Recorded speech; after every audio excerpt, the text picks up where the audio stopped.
studio till sunrise. You know we're on that grind, disruptive, yeah, from time, shaking up the norm, you know why. Original, tell you why, basic, yo, that's your guy. Got different hands and pies, international ties, in the studio till sunrise. Okay, it's never enough, okay, it's never enough. Life can get so mad and life can get so tough. They can't handle nothing, that's why I do this stuff. That's why I wrote this stuff, that's how we hold it down, it's love. Hit Istanbul like 3-4, when I call me that's plus 44. You know me, you know the score, you know what the hell we do this for. They wanna sleep in the name like Moldavore, I'm around but they wanna call me the goal. I know what they're saying but really though, this flame just burning in my soul. Are you a villain, are you an angel? Are you willing, are you able? Are you a villain, are you an angel? Are you willing, are you able? Yeah. You know what, on that grind, disruptive, yeah, from time, shaking up the norm, you know why. Original, tell you why, basic, yo, that's your guy. I got different hands and pies, international ties, in the studio till sunrise. You know what, on that grind, disruptive, yeah, from time, shaking up the norm, you know why. Original, tell you why, basic, yo, that's your guy. Got different hands and pies, international ties, in the studio till sunrise. Stumble like 3-4, when I call me that's plus 44. You know me, you know the score, you know what the hell we do this for. They wanna sleep in the name like Moldavore, I'm around but they wanna call me the goal. I know what they're saying but really though, this flame just burning in my soul. Are you a villain, are you an angel? Are you willing, are you able? Are you a villain, are you an angel? Are you willing, are you able? Yeah. You know what, on that grind, disruptive, yeah, from time, shaking up the norm, you know why. Original, tell you why, basic, yo, that's your guy. I got different hands and pies, international ties, in the studio till sunrise. You know what, on that grind, disruptive, yeah, from time, shaking up the norm, you know why. Original, tell you why, basic, yo, that's your guy. Got different hands and pies, international ties, in the studio till sunrise.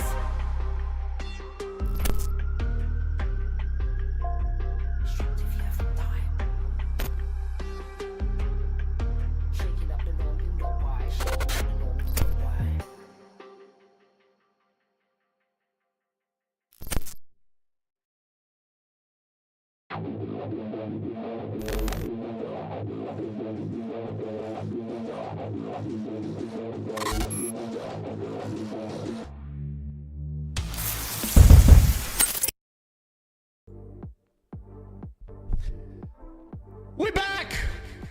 We're back after a very, very long time. Ladies and gentlemen, I am late again. Again! It has been a very crazy time for me. I'm sorry, but we're back! We're about to get lit.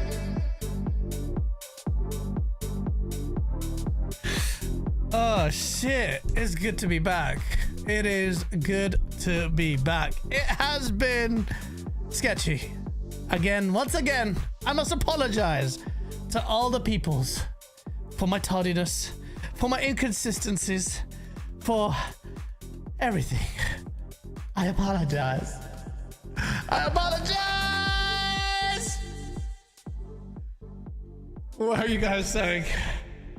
On this lovely Saturday evening, we're gonna get saucy and talk about a myriad of different things. I missed last Saturday's show. Wasn't feeling well, and I was running around knackered, and I'll be like that until the next middle of June. After that, the channel gets a tetanus shot back to normality, and then some. I'm not chatting shit this time. Before we start, well, let me just give a shout out to everyone in the chat. Oh man, it feels good to do this again. I know we're backing up on other shows, but I'm sorry I'm late. But I was driving back home from Central. I had a monster to give me energy to do this. Monster fucking ruined my stomach. And then I had diarrhea. Shout out to the game adaptation newscast, E-Rex. Good to see you, Otaku Shaku. It says GTA 6 marketing on the world's most powerful console about to go generational. What? Funds Gaming. Just James. Good to see you, man. Has Xbox Ally. Skittles with the right message. Says F consoles, PC's king. Lutrons, good to see you, man. Is this a Saturday show? Nice. Oh shit, I deserve that. I deserve that. We've got Vince, Ironstorm, Random, Avi. Good to see you, Eldrick. Oh shit, I just messed up. Oh, where have I gone? AC Too Cold. Cage the Cunning Linguist. That's a nice name. 187 up in here, bitch. Xbox officially dead. Woohoo. That's a wicked name. What are you guys saying? Sorry, chat. I have been inconsistent like a piece of shit, but we're gonna make some memes. There, a lot has happened in my absence. We're live. We're live. Right. How do we tackle these topics? There has been a change in the landscape. For some reason, Xbox fans are now reinvigorated. Is there hope? Is there hope? There is some hope.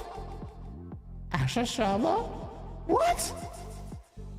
Ever since she's come up in the scene, the whole energy is starting to shift. But the sensible amongst you will approach this shift in energy and the entry of this new leader of Xbox with some degree of pessimism, or cautious optimism, I should say. But she has been doing the right moves. Whether these moves are big or small, they all vary. A lot of it is messaging, a lot of it is real things, but the question marks still remains. Asha Shawarma. Abby says she is the chosen one. With my fan down there so it doesn't ruin the noise. Yes, Epic Treasure, good to see you. Is the camera okay? I mean, look at my, oh shit. Am I blurry? Yeah. Yes. Good to see Epic Treasure. I saw a lot of beef going down about this new game we will talk about in a bit. This year is cracked out. I'm like, you can complain all you want and strategies, blah, blah, blah. But the reality is this game is already kicking off to be an incredible year for gaming, with so many good games that it's just a fucking hard time to even catch up, to find time to play and finish your backlog. And that's before the big ones really start to land. And it's amazing. It's an amazing year for gaming. If you're out there just whinging all the time, I don't know what to say to you. And there's a lot of whinging going on all the time, but especially about now lately indie title that's free on Game Pass. So yeah, like it's like, what the fuck are they people crying about? Anyway, we'll get into that. Before, Ironstorm's got a new PC. Well done. Welcome to the master race. I wonder what PC specs they are. Let us know in the chat. So, first of all, there's a new Xbox logo's come up. Everyone's like, oh yeah, new logo. And I'll be honest, there's a lot of cringe when it comes to some of the discourse around it. Anytime Asha Sharma takes a shit, the fans are like, she's the queen, yes, queen, yes. And I just think, like, all right, okay, you guys need to relax a little bit, yeah? Like, I know she's doing stuff, but the parasocial stuff is real. Although Fonzarelli Gaming had a really good bit of insight. He managed to pull out an old clip. And I remember these moments where the PlayStation guys say, oh, parasocial, this and that, rightfully so. But the reason why they're not parasocial is because PlayStation doesn't even take a shit on them anymore. PlayStation constantly shits on them, but they won't touch them because they've seen what they like in real life. But Fonz shared a clip of an old clip. I think it was Andrew House or someone else on the stage. And there was this guy going, yeah, fucking yes! Yes, we love you! PlayStation Nation. I remember when they said PlayStation Nation and PlayStation crowd, and they're all like, yes, going wild. And now they want to pretend.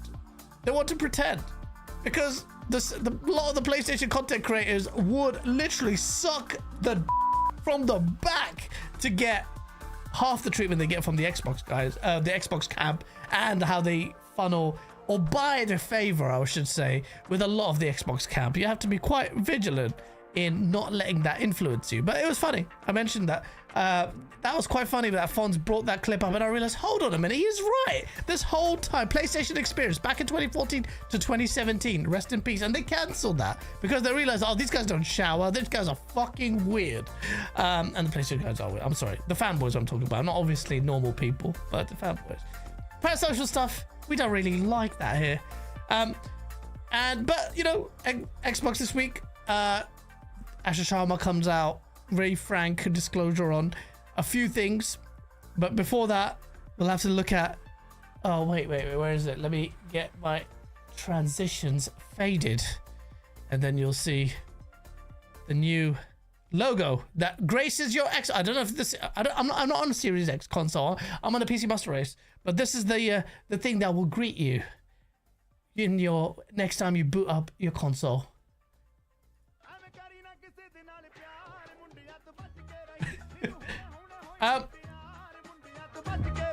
Shout out to Asher Sharma. That's your thing. Let me play again. What an epic.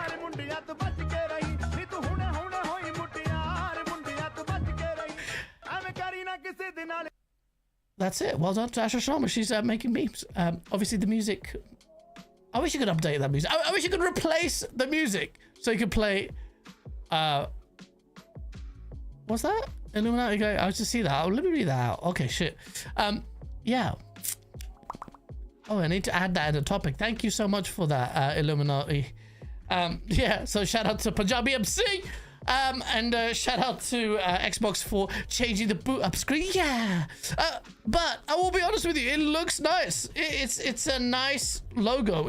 It's taken away. One of the issues we had was the assimilation of my Xbox into my Windows was so obvious. The bland nature of it, the faceless corp, just disgusting shit. And then you've got this really nice, you know, really simple design, but it harkens back to the old style. You know, modern designs are so sterile. This goes back to the translucent green.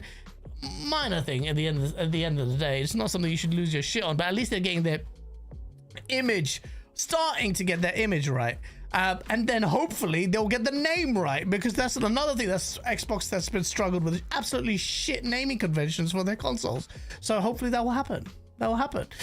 We'll see. Chicken Tikka Sharma. Yes. Oh shit. Yes, absolutely. But yeah, where's the chat? Bobby said, good to see you, man. Illuminati gas. Okay, I want to talk about that in a bit, actually. That's interesting. We have to figure out what's going on. Xbox, however, despite having a nice logo, didn't have a very good set of revenue stats. These are looking terrible. Shout out to Insider Gaming.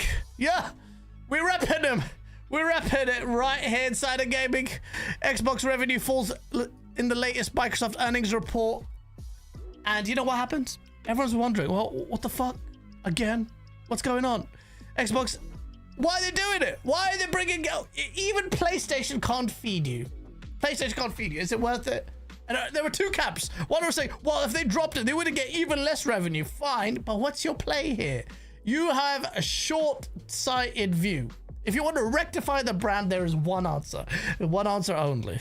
And it's coming from people that actually told you the fact.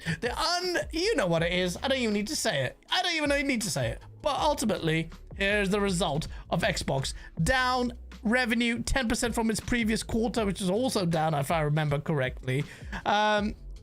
Xbox revenue was 5.34 billion, down from 5.72 billion at this time last year. So they were down last year, and they're down again. Consistent growth is a key pillar issue for Asher Sharma. Part of her strategy to revitalize Xbox is simply that, restoring the brand name. And how the hell do you think you're going to do that when you're straddling this weird line? And there's one solution, and you know it. Iron Storm is getting an RTX 9060 XT, 16 gigs Ryzen 5 7600 F32 gig DDR5 7500. I don't know, Ryzen. You should go a 5090. No, but it's good. It's good. Oh, sorry, what? That's your thingy. Get a 9800 X3D, and you're laughing. Reach out to me DMs. I'll give you a sick one. No, just kidding. How much does that cost? You've got a Ryzen 5 50. How does that weigh up against the 9000 XT3? And how's the 9060 XT? I'm not an AMD fan, I'll be honest with you. Actually, no. I am an AMD fan, but not in terms of their cards. Ray tracing is really important, and I know they're catching up. But I need that sweet goodness. I need AMD to catch up. I'm not one of those Honors Alex freaking bums, by the way, that's like, oh, it has to be AMD. If it's NVIDIA, I'm not touching it. I know NVIDIA is not the best of companies in the world. I don't give a shit about the brands within them, but I need them to kick up. I need Intel to pick up. Intel's doing this mid-gen, mid-level stuff. I don't give a shit. This is a solid build. Stop shaming. I'm not shaming him. I'm not shaming him. I'm not shaming him at all. I'm not shaming him at all. That's a beast PC. That's a beast PC. Luke is laughing. He's like, fuck off. No. Oh, you spent 1,500 to get... what? You spent 1,500 quid on it. I'm not shaming you. I'm not shaming you. It's good for upscaled 1440p. That's fine. I'm a dick. I'm a dick. I'm not doing that anymore. But Luke Steele, you know, oh, bro. But Ironstorm, you are set. I need you to get your PC and explain to me the goodness. Can that PC run Cyberpunk with path tracing?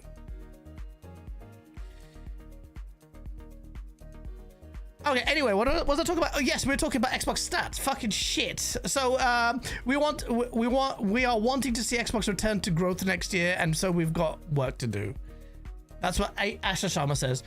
I saw that and people were like, oh, she's so forthcoming. She's so honest. Yeah. I mean, how the fuck are you gonna dress up this kind of shit though? There's no way. There's no way you can dress it up. There's no silver bullets, and our focus is going to be how many players are playing every single day in the Xbox ecosystem. Well, you've blown the freaking Xbox ecosystem definition wide open, which basically means Xbox games on PlayStation, that's part of the ecosystem. Why shouldn't it be? I guess fine, but Xbox hardware revenue is disgusting. No one is buying Xbox hardware. Decreased 33% year on year. Until this kind of figure changes, how the fuck do you think they're gonna go back to exclusives? But I don't give a shit. They need to go back to exclusives. They have no choice if they're the long term.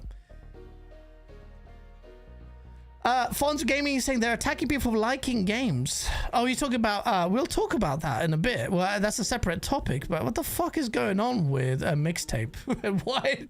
I saw so much shit. Gene Park locks his account. I see freaking Ono's Alex chime in. People reply to Ono's Alex. E-Ranks was talking about the fact that his freaking replies were absolutely dominated. I see two tongues slapping each other. People are crying. I'm like, wait, first I see the reviews. They're great. Oh, the reviewers are out of touch with gamers. Not surprised, but okay. Then I go to, do you see the Steam reviews for the, fuck it, I've moved to my mixtape already. Well, you know what? I'll go back to that. I'll go back to that because timestamps is a mess. Anyway, going back to that, Xbox hardware revenue is shit. They are losing money. But it will keep happening, Asha Sharma, until you fix fundamentally what is wrong with Xbox. And everyone knows what it is. I'm just going to be a broken record until I keep telling you that. Any PC can run Cyberpunk with path tracing with GeForce now. Come on, bruv. Don't do that. Don't do that! I'll have to jump on it with you once I get... Bro, Ironstorm, reach out to me. I will sit down and make it work. I sent the what's it called? The mod to Luke Steele in the chat. I also sent a Deadly Headley. It's really, really, really good. Love the hat. I couldn't find my other septic hat. I love this Illuminati hat. It's wicked. And Illuminati is gonna fucking appreciate it. So Xbox is fucking murked, yeah? Well, great news. What are you gonna do, Xbox? What are you gonna do? She's got a battle ahead of her, all of this, and I'm telling you right now, the amount of cucks that go and parasocialize with Asha Sharma, and they'll quickly they'll just accept it. Yeah, you're right. Exclusive's not important. It's all a load of bollocks. Asha, you signed my shirt because all I give a shit about is my freaking YouTube channel. And it's like, mate, like they're such spineless cocks. That's why they keep changing the tune of what they're saying. But we need to make sure that the few of us who actually want competition in this space to keep reminding them. That's why I liked Jez Corden's article about how Xbox, very similar to, I'm working on a video, please wait for me, but it's coming, about how Asher Sharma has to defy her overlords and fly in the face of Microsoft's mandate to actually achieve this. Is it feasible? I have no idea. This woman is making memes. Let's see what happens. I am cautiously pessimistic. That's fuck it. That's Xbox. But then Asher Sharma comes in and makes some moves. And I'm like, bruv, what's going on here?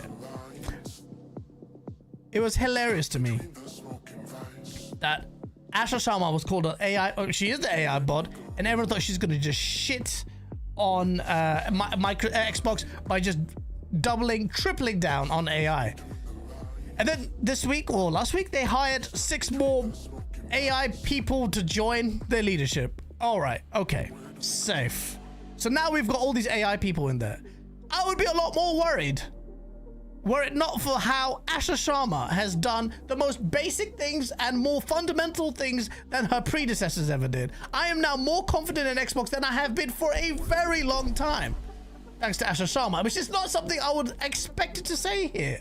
But it's not like that. I know it's like, Gaz, it wasn't like the ceiling was high for, effective governance, but when her predecessor was on board. I don't know, Phil Spencer, saved Xbox, whatever, but the energy waned and he flopped for a multitude of reasons, whatever. Maybe it was, you had to go through the motions, right? Okay, fine, whatever. But still, this woman comes in and she keeps smashing it out of the park. And it was quite hilarious to me that I was where is it? I'm gonna bring it up.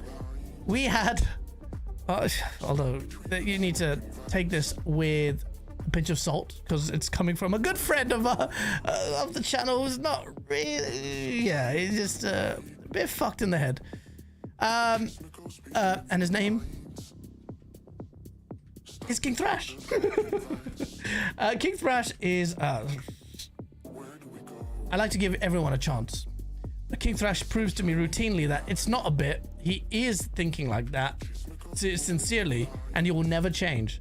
He doesn't think he's a fanboy. He is one of the biggest fanboys on the planet. He will say things to the opposite with like it never happened. I've never met someone that is so deluded that they delude themselves, and it's entertaining to watch. It's entertaining to watch. You cannot deny it. King Thrash. If it wasn't clear before, it's clear now. Xbox is a AI pushing brand. What the fuck does that even mean? Okay. Leadership has zero love for gaming. Okay, amazing. They only want to use Xbox name to push the AI slop agenda. You're a fucking genius. Praise Asher for the future of slop. That's what they need you for. I was the first to post this pic, this incredible pic, where he put Xbox and the Copilot logo and put Asher Sharma equals the next console and Asher Sharma's face. And then what happens? Xbox is no longer developing Copilot for consoles. Literally, I think it happened within minutes of each other. In fact, I think he used the news to double down on it. I told you so. And I'd like to say, guys, what the fuck are you using a psychopath as a point to prove? But beyond the madness of certain people trying to Shazam this tune, Eldrick, the tune is called this one. It's called Hasten, Smoke and Vice. Let me just put it for you. Where is it, bruv? Where the fuck is it? Hasten, Smoke and Vice. I'm gonna put that on the chat. Where do we go? Hasten, Smoke and Vice. Smoke and Vice. Safe. Right. So, all this AI slop, all the fucking I have been a proponent for the use of AI technology, generally anyway. Copilot, I don't give a shit about it. I think it's a positive thing generally because it's like, is this really an AI thought out push? or is there determined, you know, like, have they thought about it, or is this Microsoft mandate? And they pulled it, and them pulling it just shows that they never really had a good fucking plan to do this stuff anyway. And when Asher Sharma says Xbox needs to move faster, deepen our connection with the community, and add a friction and address friction for both players and developers. Wow. Today we promoted leaders who, this is what I was talking about earlier about the AI bots, who build Xbox while also bringing in new voices to help us push it forward. The balance is important. We get the business right. So despite the fact that they got a Copilot removed, they've got more AI people that she's worked on to come in as leadership. I don't think that necessarily means that Xbox is doomed with AI slot pushing, because ultimately them doing that is a big signal that Xbox starting to realize, like, they just announced it, then they cancelled it. No, didn't they just recently announce this Copilot? And they said, "There's that, man. This fuck it. It's not gonna work." And that takes a lot. Like, oh shit, the XAI bot just literally. So that doesn't mean it's gonna end forever. Like, they might bring it back, or you never know. You have no idea. But what makes this hilarious is the fact that PlayStation has made some memes. This week we had PlayStation's earnings call, and we got some absolute schleems. And I will bring that up now. At 28:38, doing the timestamps. PlayStation meme. First of all, actually, you know what? Let's talk about PlayStation. PlayStation's revenue also fell massively this year, but it's a lot more healthy than Xbox comparatively, because, well, is there really a comparison? But let's see. Let me show you what's going on. PlayStation's revenue drops rawly, and that's amid the price hike, a significant price hike, and it dropped massively. Where has it gone, bruv? I had the tings. Where did it go? Oh, I'll try and find it. Let me look at chat. Sorry, apologies. AI is big because it's neural rendering, hence Helix has NPU. Asher's tweets, "Hear you," and the Xbox say Xbox is back. Woo! Didn't Sony announce a partnership with AI? Yes, we'll talk about that in a sec. Aaron, of course, Satya has to approve it, says Fonz. That doesn't mean Phil tried to do the same shit. Oh, he's talking to Aaron. All right. Aaron is a troll, Fonz. You do not answer a troll. Luke Steele says, "My hope is it's just a shit specless, and in reality it will perform much better. We'll have to wait and see." What is he talking about? You guys talk about all sorts of stuff. Oh, the PC spec sheet for Lego Batman. All right, bruv. I'm jumping all over the place. Yeah. So where is it? I'm gonna go to. I'm just gonna go to Insider Gaming's website, bruv, and I'm just gonna see what's happening. A double fine for workers filed to unionize. Okay, that might be a sign of little pressure being felt within a Double Fine, who have seen like the darlings and untouchable, and now they're like, Xbox is like, they need to, if they need to unionize, that means they're feeling a certain little bit of pressure to make sure they safeguard their position. They've got what, 50 to 100 people working on it? Not that many people on the thing. Where the fuck is the PlayStation news? Anyway, all right, Sony PlayStation AI will power. You know what? Let's just go to that. Basically, their hardware's gone down. We know that. Ultimately, they're coming to the tail end of the generation. You've done a fat price hike, and it's going to dwindle massively. That's standard. They've done so well so far. They're about to hit. They hit 93 million. They're about to hit 100 million PlayStation sold. That's a big achievement in an arena where they've increased the prices consistently. Xbox is what, 20, 30 million? Terrible in comparison, but PlayStation is all right. But, and I'm not trying to glaze over PlayStation's losses. It is a challenge there and that, whatever.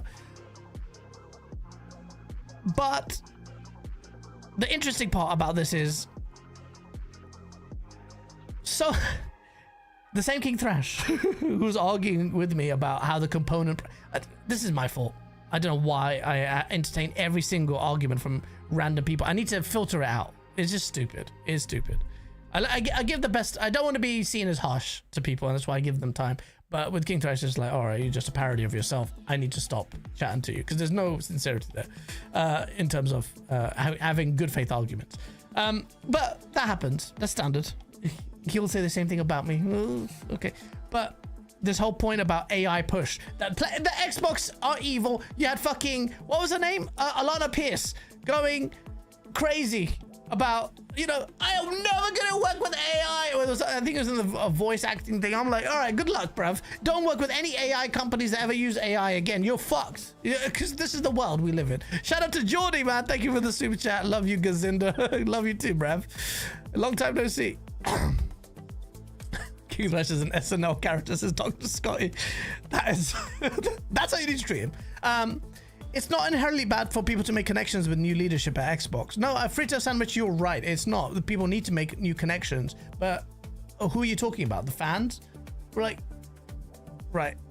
Look, you need to be very careful and discerning about the kind of people that mingle with these execs and what they say after the fact. I'm sorry.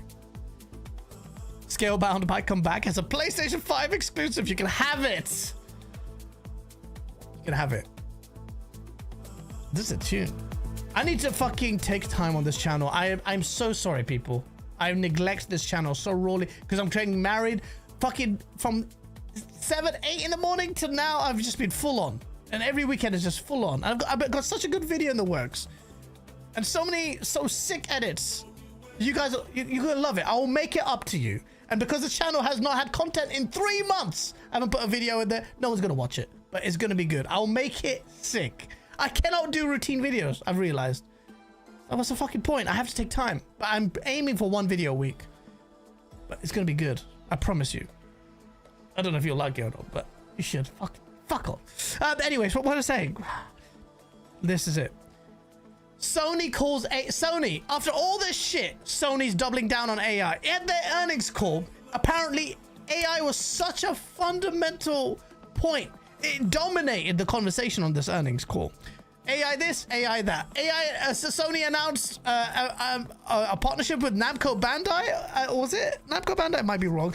We're looking at how to use a generative AI. That's disgusting. Disgusting. How dare they use generative AI? Where's the noise? Where's the noise? Huh? And when Xbox fucking, I heard so much shit. But when Sony does it, silence. Where is the violence? I'm not seeing it. And they went in on it, on an earnings call, talking about how hard they're gonna go into it. With, oh yeah, it's Bandai Namco. It's off the fucking screen, Gaz. What are you talking about? It is known that Sony's working with Bandai Namco on a generative AI project, but Sony's more bullish on AI as a tool. Absolutely. And this is the point. And I've always backed AI. All the fucking NPCs and drones will talk about AI flop. AI flop. It's like, don't listen to them. Don't listen to them. AI is not a gimmick. AI is fucking game changer. AI will be used. All the people crying about it now, they will fucking change their tune as it seeps in to become a daily part of our lives. And Sony doing it, I have no issues with it. Obviously, there are fundamental questions. I'm not broad brushing AI and the use of it by these big corporations to take the piss. Please understand the nuance. But if anyone who just sees a little bit of AI flop, it's like, fuck off, man. Like, you have nothing to add to this conversation. No, seriously. And I know I'm just sitting there effing and blinding, but they really don't. They just fucking drive by and go, AI flop. But AI is a force to be reckoned with. DLSS 5 fucking shook them to their core. Oh, it made the woman look really fucking good, and Grace looks like she had makeup on. She's a bitch. But if you hadn't had that little bit of thing and you saw all the environment stuff, they would have been okay with it. But that's the thing, it's bullshit. It's just fucking bullshit. PlayStation doing it now is great.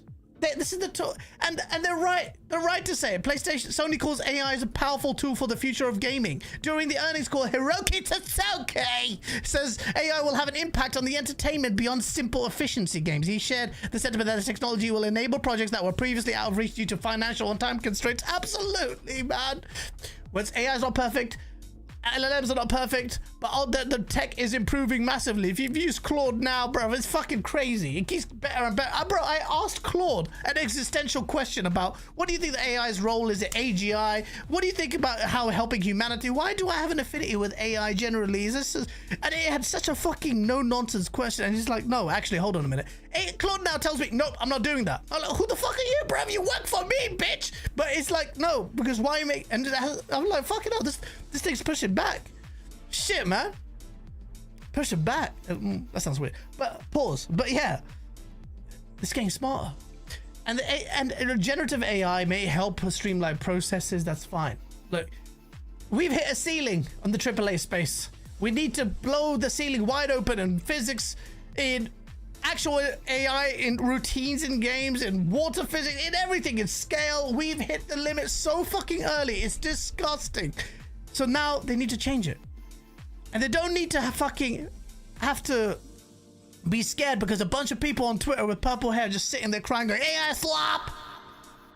And then every time they have to do it, even though they are deepening their connection with AI, all these companies have to fucking do what? Pander to everyone by pretending. Like, they'll have to preface their statements supporting AI by saying things like this. AI is a powerful tool, but it's not a replacement for artists or creators. It's an amplifier of human imagination and a catalyst for new possibilities. This is coming from Sony. That's an unequivocal, yeah, we're doubling down, tripling down, quadrupling down on AI. Alana Pierce was mad about Asher being in charge of Xbox, says a Frito sandwich. Is that true?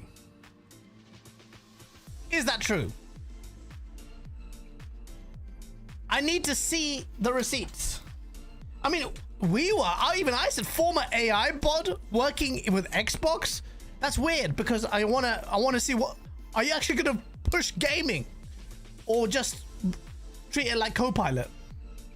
She's done better for the brand in the next fucking... she understood the brand better than freaking Phil Spencer and Sarah Bond did. I don't know what the fuck they were doing. Asher Sharma, you're on a winning streak. You're doing really well, which means that there's either compound interest of the Xbox rake that's going to come in with such velocity, it's going to blow out fucking Colt Eastwood's teeth out, or you're making memes. But there's one thing you cannot tackle. There's one fucking unsurmountable fucking obstacle, and I need you to climb it. I need you to just smash through that obstacle, traverse over it, jump far beyond it. Sony says our goal is always to be the best place to play and the best place to publish. We see AI as a powerful tool to help us in this mission. For all the fucking people who cried about Xbox and AI, from your King Thrashers to all of them, there's nothing. Just silence, quietness, just death, just silence. Where's your energy? Fake frames, go on the channel. Fake frame, fake frames. PlayStation doubles down on, Builds with Amethyst talks about, frame gen is really important. All the technology that they're AI upscaling and all of that. Silence, pin drop silence.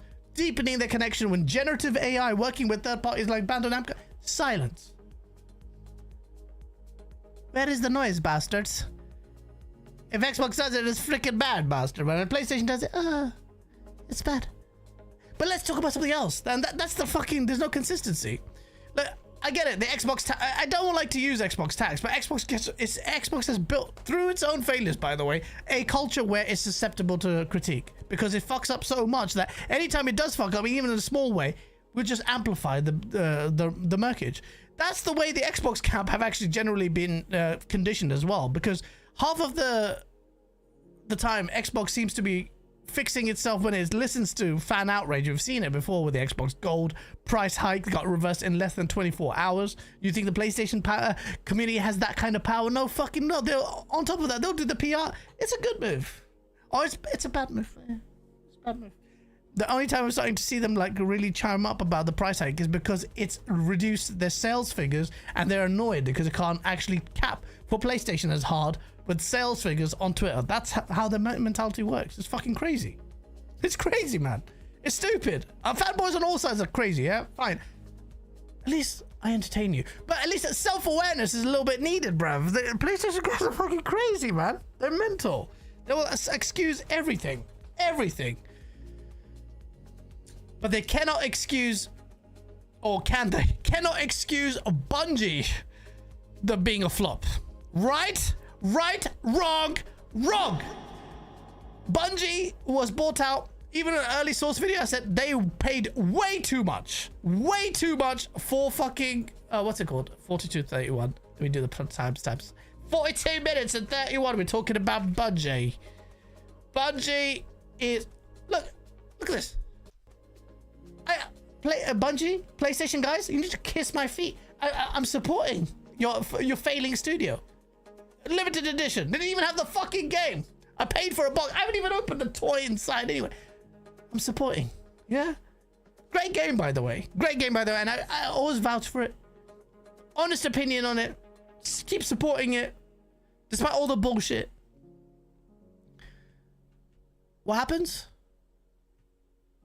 Again. PlayStation fucks up.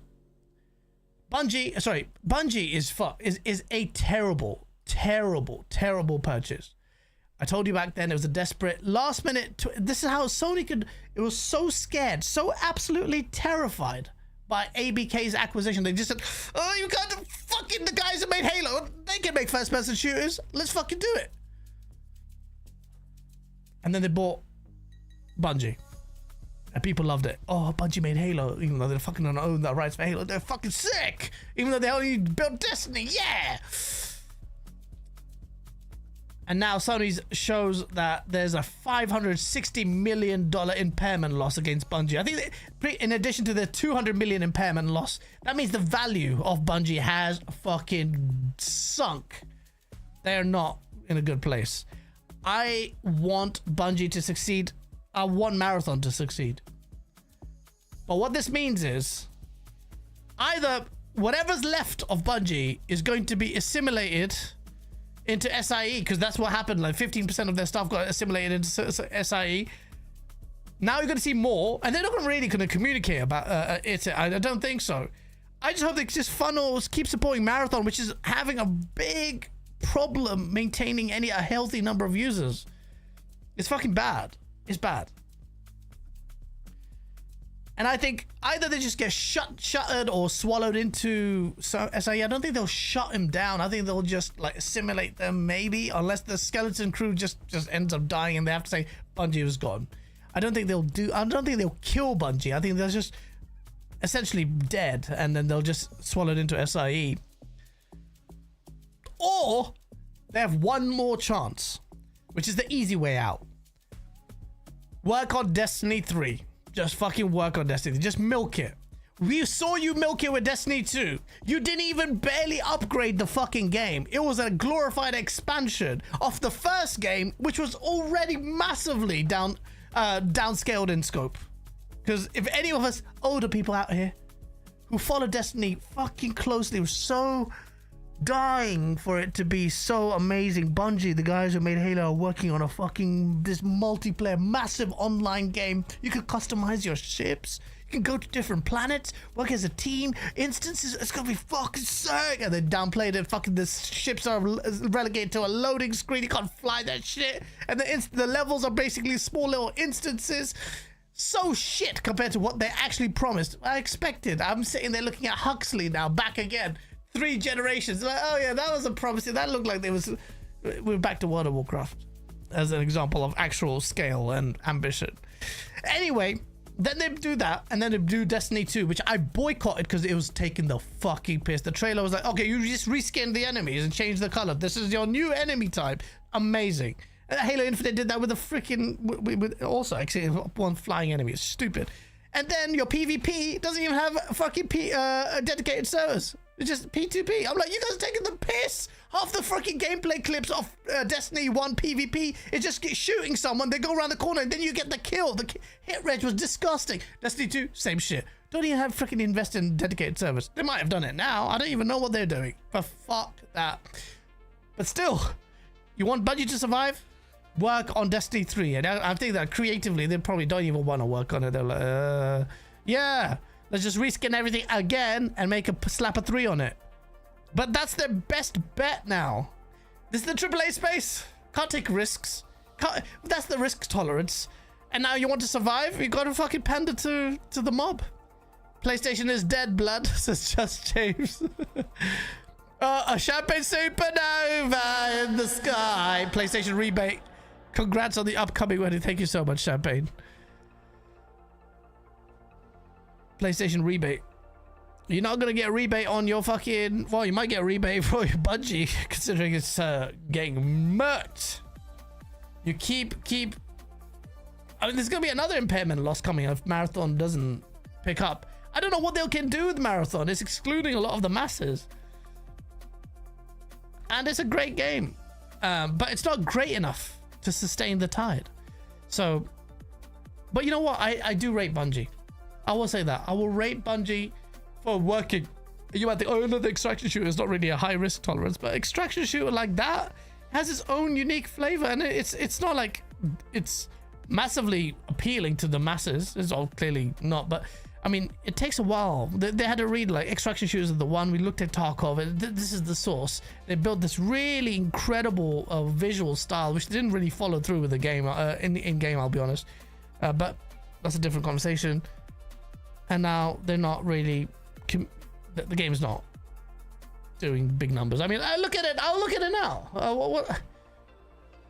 Let's go to Steam DB charts and find out. And I know it's like Steam DB is not the be all and end all, but we're assuming the vast majority of players, let's be honest, of Marathon will be on fucking thingy PC, right? Okay, here we go.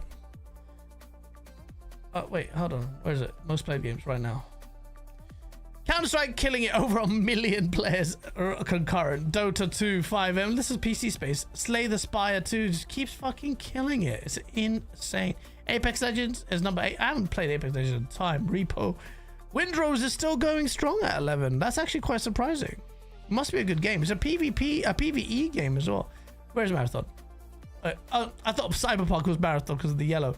That's number 44. Great game.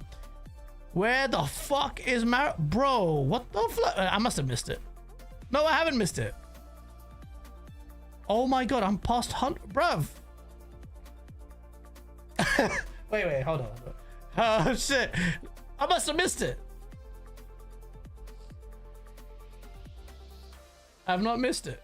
It's on page 2.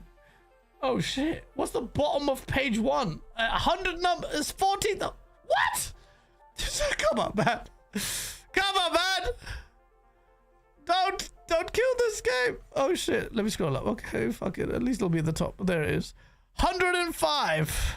13,000.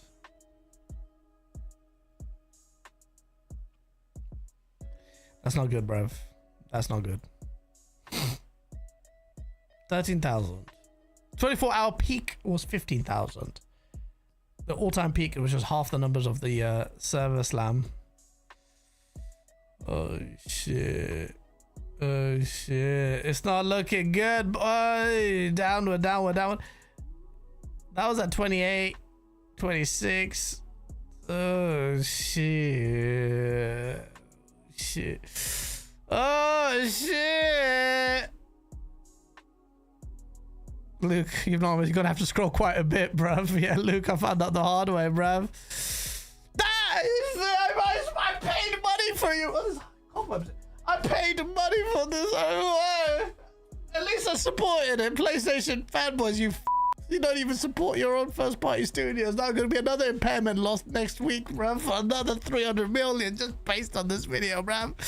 Oh my days. Oh shit. Oh shit, 30,000, bro. Fucking hell, bro. That's not good, bro.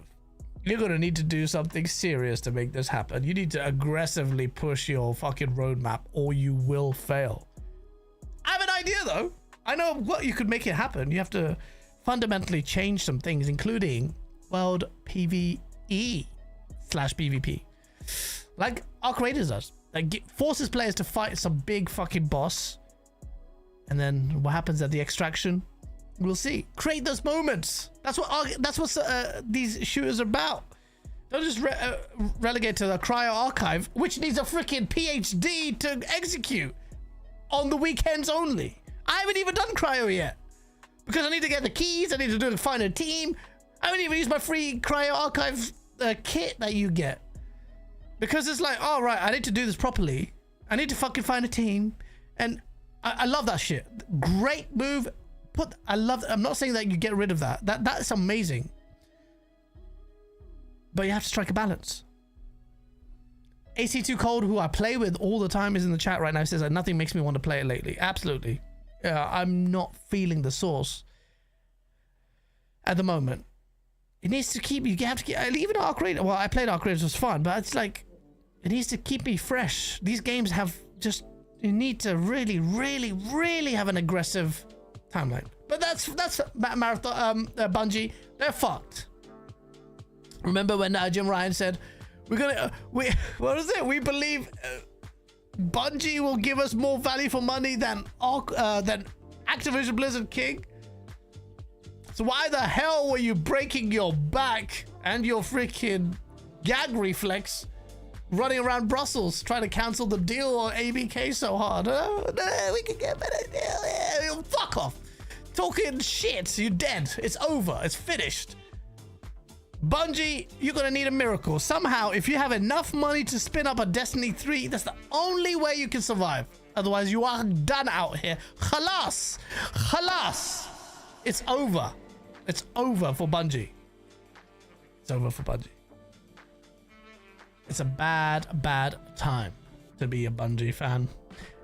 And PlayStation is just, even when they do build a good multiplayer game, they just fuck it up. PlayStation cannot do multiplayer right. They just, one way or the other, can't do it right. Well, Bungie did a decent job at fundamentally as a game, I think, quality wise. And the Helldivers 2's co-op multiplayer, whatever. Just think they just failed. They fail. I gave so much credit, but they haven't even greenlit the right projects, man. I feel like you could do Killzone multiplayer really well if you hadn't, but the Guerrilla Games don't give a shit. They keep working on freaking, I don't give a shit about this game anymore. I don't give a shit about Horizon. It's not fanboy stuff, I just don't give a shit about Horizon. Keely, more Xbox neutral lately. Did Asher slide into his DMs, says Champagne Supernova. Also, Marathon is a successful extraction shooter. They extracted money from you guys. You, man. I supported them. I believed in them, man. I loved them, man. I was like, shit. How can you do that, bro? What the fuck? What do you mean by, oh, Arc Raiders? I was like, oh, come on, man. Oh. Marathon, you were such a good game. Maybe I'll put up some gameplay, and it will get me to make some memes. Me and AC2 Cold making memes in this game. There's not enough well, there's combat now. Actually, I remember, but it's just a team. It's a schleem. It's a gene. This game is great. Look at AC2 me just going. This has the you know what? Makes me want to go back and play it. There was an atmosphere in this game, but that's it. That's it. It's over. Bungie, I don't know what you're gonna do. Good luck. Good luck. Now, there's a game that Mr. Luke Steele in the chat really sucked the dick off, and I don't blame him for it. And it's a PlayStation game. It's not just any game. A game at PlayStation that breaks the drought. And it's called Saros. And hey, look, listen, PlayStation guys, this is your narrative, okay? You guys love fucking talking about sales, so let's talk about Saros. First of all, I still have my PlayStation. You know what? I'm gonna bring it in now. I'm gonna bring it in now to show you how much I've neglected this thing.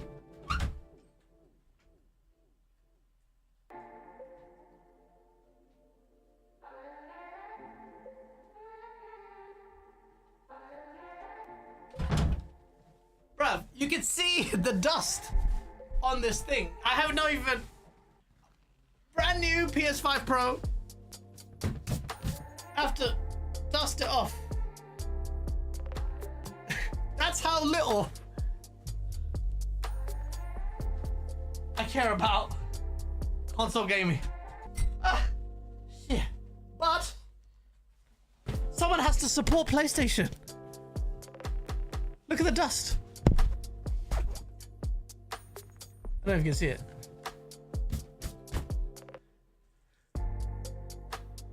I bought this PS5 Pro just for Saros, and I will find time to play it. I just need to find the time energy to bring it here. So I bought the PS5 Pro for Saros, and I will tell you right now, with all my slander, with all the shit I've said about PlayStation, all this shit, I think Saros is going to be amazing. I think Saros, I have seen clip, I even retweeted, freaking BG's playing it right now. Let's troll him 1 sec. Let's do a super I don't chat. even know what to use them on. What should we say, chat? What should we say to BG?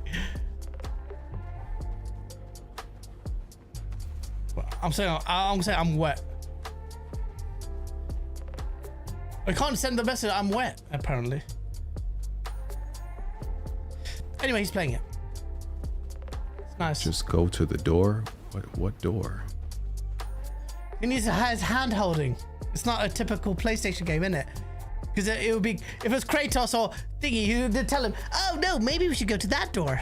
Because that's what God of War is like, basically. Actually, BG, shout out to him. I bet him 50 quid you couldn't beat that first boss in the first go, and he did it in his first go. So there's a 50 quid I paid him because he smashed it out of the park. Saros is out, and it looks sick. It looks so sick that I freaking retweeted Nibbles. Yes, that's right, Nibbles. Look, Nibbles may have, I don't know, faked AI generated the screenshots or whatever. Never trust Nibs. But at the same time, I was just like, yo, this game looks astonishing. Look at this stuff. Look at this. Look at this. It looks amazing. I don't know if it looks amazing on the stream. It should do, but that looks amazing, man.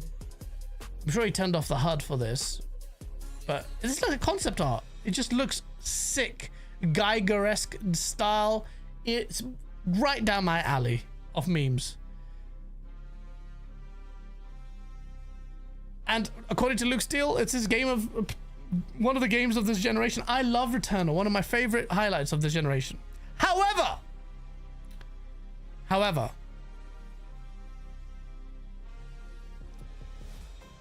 I don't think it's sold well. I don't think it's sold well.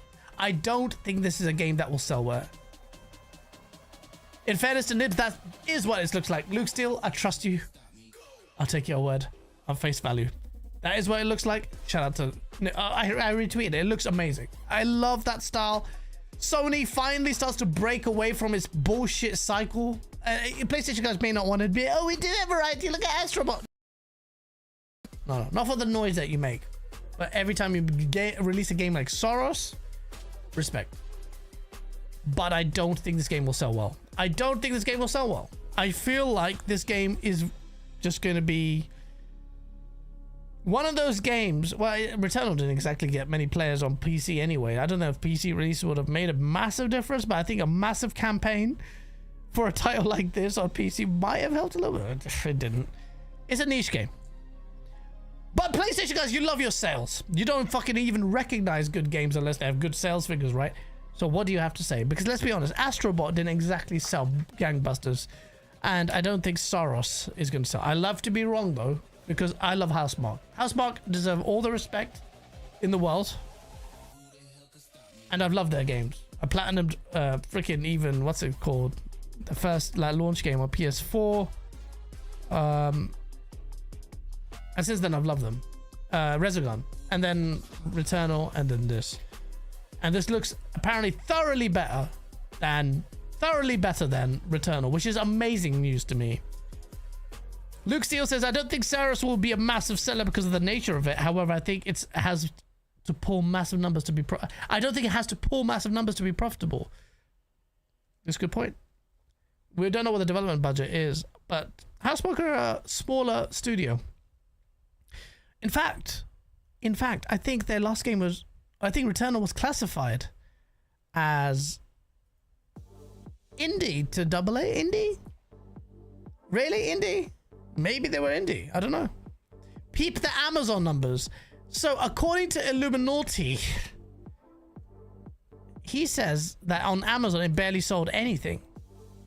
I haven't played Male Goat. I have not played it yet. That's the way I'll be showing the play. I even bought thanks to Nibs, funnily enough, a game card or like PlayStation card, like or a $70 card, which I don't know where it is now, but to buy Saros. I will play it after the stream. Actually, I will do it after the stream. I've had a monster. I need the energy. I'm not going to sleep. Finally going to play this game. The only reason also is like the PS5. I need to fucking set it up here. The TV is there. So I'm going to be like this. But fuck it. That's my problem. You're seeing 7,000 copies sold of Saros in the UK. In the US. I don't think that a Housemarque would this will, you know, will chart at all, or they'll chart but already at the bottom, which is a shame. That doesn't mean that it's an indictment on the studio, but it's an indictment on the people who want to latch onto sales, and you just have to remember Saros. So if there's another title in the future that's not from PlayStation that fails to hit sales expectations but has a good critical reception, remind them of how hard they were capping for Returnal. Hey, I don't make the rules up. I'm just telling you, in fairness and equity. 7,000 copies sold in Amazon. If that's correct, that's fucking atrocious. That's Xbox numbers. I'm playing Steam games on my PS5. What? Have you done that? Games falling victim to the culture war as well, with a load of crybabies being mad about a brown actor. I mean, I don't think those guys will massively make an impact on the sales of Saros. Let's be honest, the fucking Grums and all these people are just in the minority, generally anyway. They're just the squeakiest cog gets the oil. But a brown act... Do you really think that's the reason why this game didn't sell? Because the person's Indian? And the story of this bullet hell game, man. No one gives a fucking shit. Steelo Facts. What's up, man? What are you saying thank you to me? Or what did I do? Oh no, overall I don't think they will, but just in general, online sentiment gets tanked because of those losers. I saw a little bit of it and I was like, fucking. Someone tried to spoiler it for me as well about the story. I'm like, piss off, you stupid ponies. You even let me enjoy a PlayStation. You're lucky I didn't push to review this game. I will fucking give it a 3. No, I'm just kidding. I would never do that. I would never do that. And funnily enough, if I reviewed PlayStation games this year, they're smashing it. I reckon they'll smash Saros. I reckon they'll smash Wolverine. But Wolverine's their only AAA game, right? From the first party. What else is coming out? Oh, Marvel took on? That's coming out. But that's kind of a partnership game. But it's still first party, so it's like Pragmata. I forgot about Pragmata. I need to play that as well. And yeah, so Saros, I don't think it'll do well, but fucking who? Well, I shouldn't say who cares, because we want them to greenlight a sequel. I think Housemarque critically is hitting, what is it on the Metacritic? 88, 87. Where is it? Let me check. Let's check. Let's talk about Mixtape in a sec. 87, not bad. 7.9 for critic score. Apparently the game is much easier than Returnal though. I've heard that from a few people. It is easier. Oh, a Dead is Disco. My brother said it's really good game. A really good game. Death is Disco is another. Bro, there's so much dankness. Why does IGN always rank up top? I don't want to play an IGN trailer for Death is Disco. Stop giving. Let me go to their studio. Dead as Disco. Sorry, not Dead is Disco. My brother said just buy this game. It's so much fun. Yeah, it's out now in early access, and I'll play the trailer in a sec. And it's a team. It's a Schleems, apparently. It's a Schleems.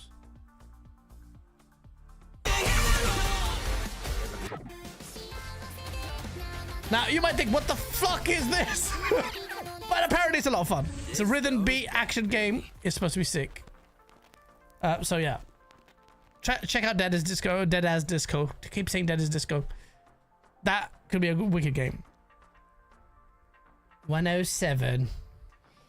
Yeah, super chat from Andy Ackerman. Oh, what the flip is this? Oh, this is a Play One. Xbox era. What are they called? Day One. I always forget what they're called now. Right, next one is this game, Mixtape. I'm gonna play it. I did not expect it. I remember talking about it. I'm like, oh, it looks kind of cool. And another fucking, a lot of people got perfect scores. It's got 23 reviews. Here it is. Wait, fucking hell, mate. Fucking hell, Metacritic, get your shit together, mate. Mixtape. 85. Or was it on all platforms? All right. 4 critics on Xbox reviewed it. 15 on PlayStation, 92 on PlayStation, and 85 on 92 on PC, 85 on PlayStation. It was on the Switch too as well, and only 6 people. That's still 2 more than Xbox, but it's based on what review keys they give out. So that's that. Mixtape is supposedly a brilliant game. Really, the discourse around this has been so toxic that even I have avoided it. And that's how you know it must be fucking messed up for me to do that. What is this game? I don't really know. I kind of do. I played The Artful Escape. I thought it was really good. I remember talking to the developers behind it. They're quite famous little rock type guys. Really good. Enjoyed it. But the Mixtape discourse, and I need you guys chat to kind of inform me of what's going on. Because I have seen so much shit about this game. So many different things about this game. And on the face of it, it just looks like people fucking having a cry.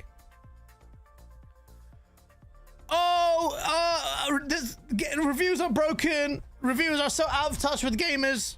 So then explain why it's sitting overwhelmingly positive on Steam. Oh, you don't fucking... Gene Park locks his account because he's like, he can't handle the beef anymore. I think he was quite critical. Then I saw some... one of the shining... or the biggest praises people dole out about this game, they say the game is... it makes you feel nostalgia. Like, of the good old days. And I love nostalgia. But I didn't grow up in the United States in the 90s. For me, nostalgia is very different to most Americans. Don't TP someone's house.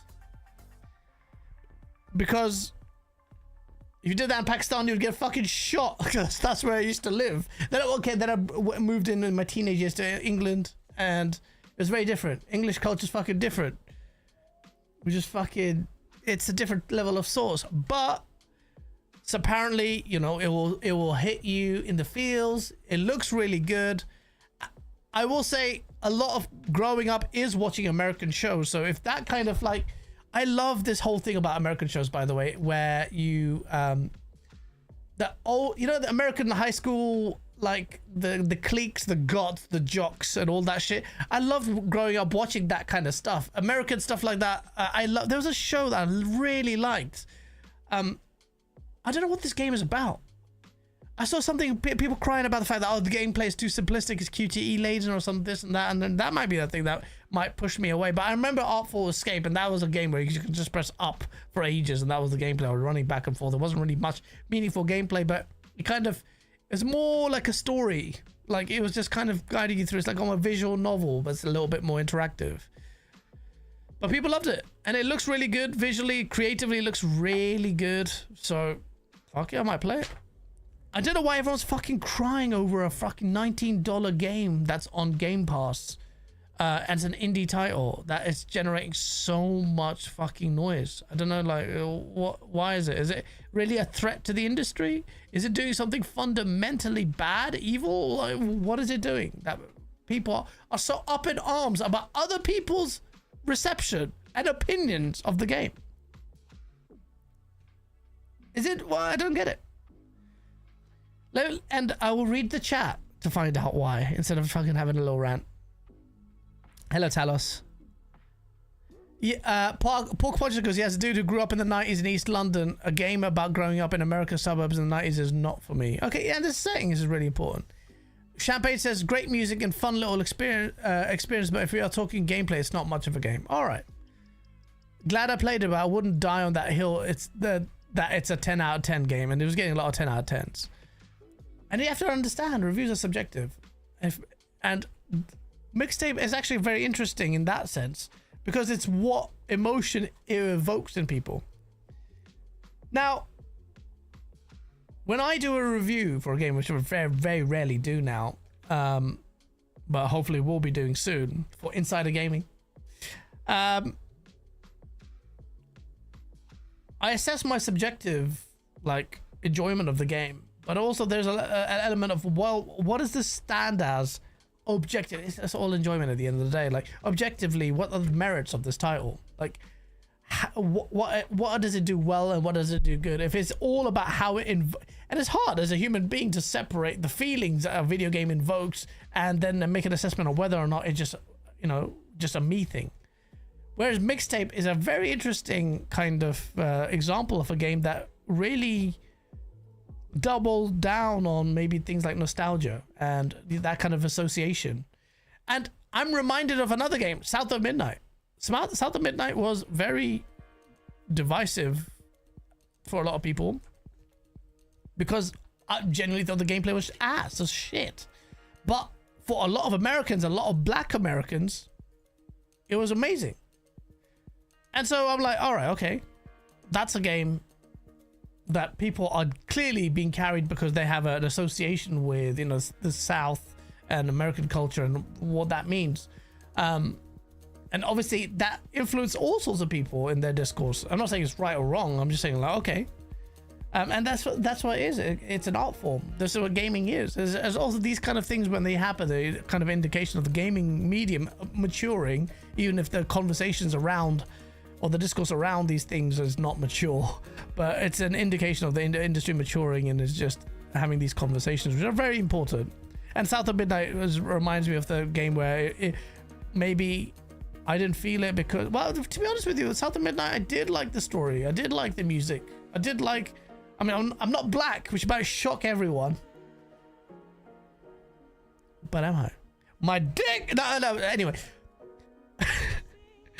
I'm Asian, it's not that big. But it's decent size.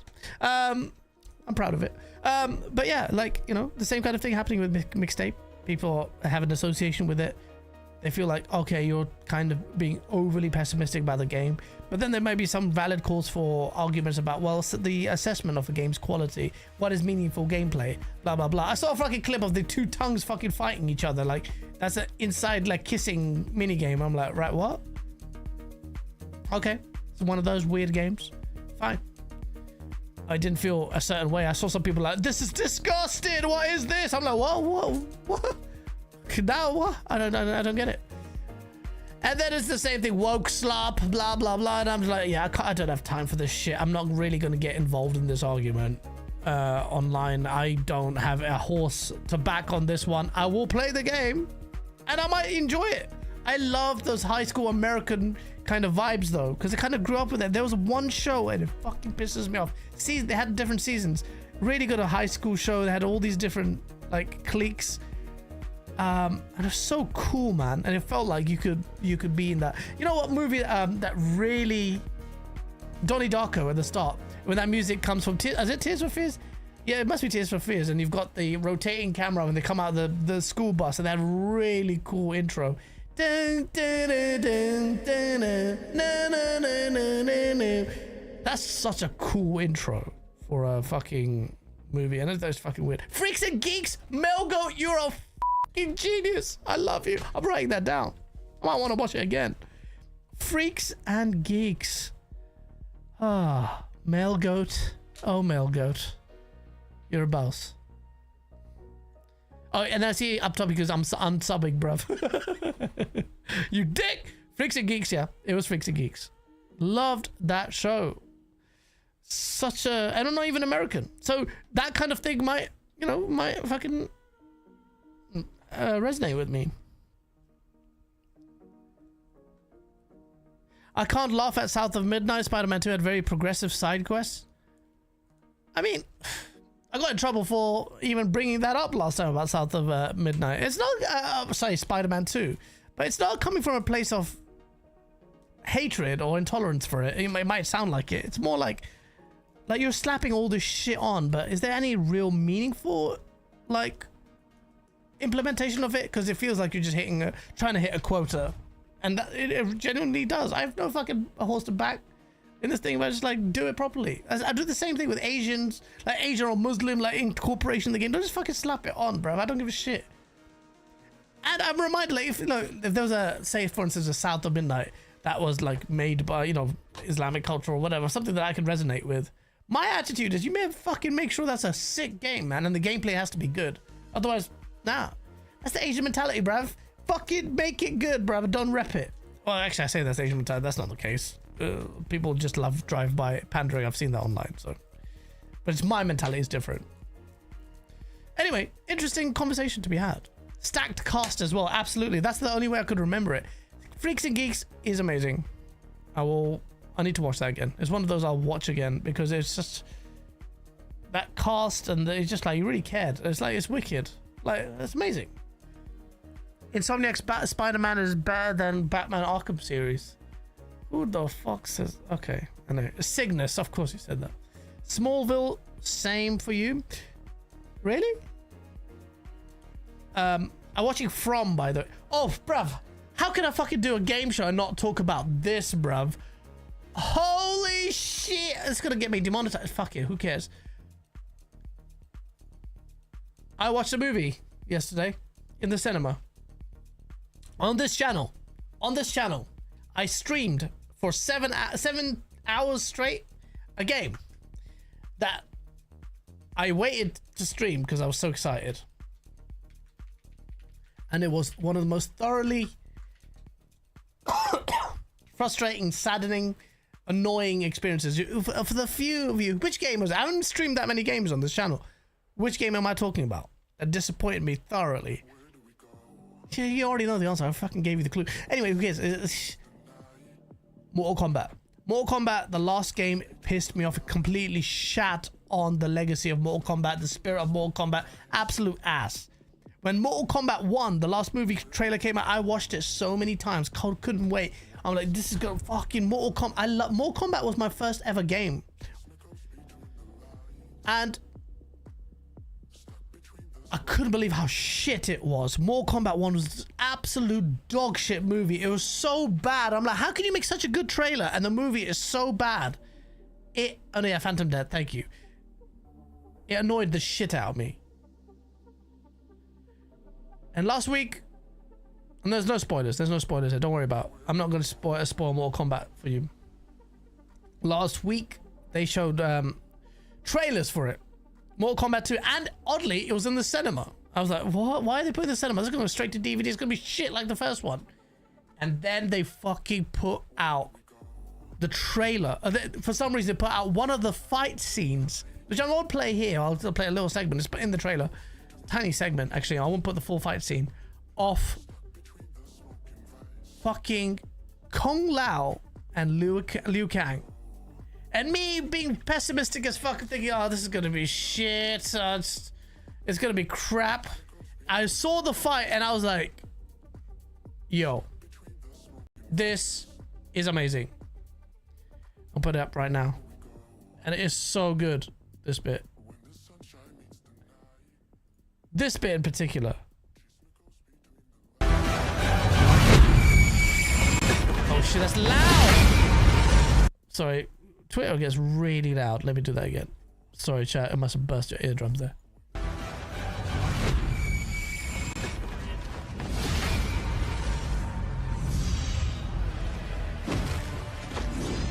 Bro, do you know how much I love what they just did there? It is I love Kung Lao. Kung Lao is my mate. And so good. So good. I watched the movie yesterday because of Holding Out Hope, and it is so good. I actually prefer it than the classic legendary Mortal Kombat Annihilation. I loved it. The pacing is amazing. The character designs are cool. The level designs, I won't spoil anything, great from the games. And it's like boom, boom, boom, action.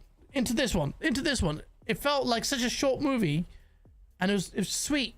I was like, this is, Mortal Kombat silly, it's over the top. But holy shit, the fight scenes were so good.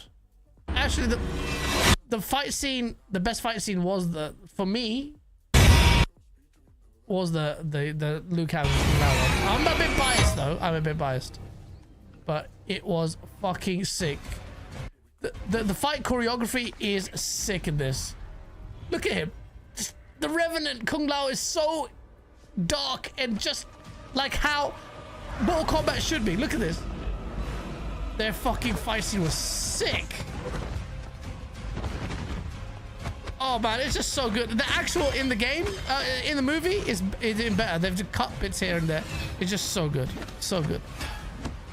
It's too good. It's too good, bro. You have to watch it. You have to watch it. I'm so glad that we have a good Mortal Kombat movie. I didn't expect it. I loved it. Even Gene Park tweeted like, it was fucking amazing. And that's the Schleems. Mortal Kombat is back. Shame the game is absolute ass. They need to fix up their game, man. I want to make a video on it. There's no spoilers. There's no spoilers. What spoilers? It's really good. Watch it.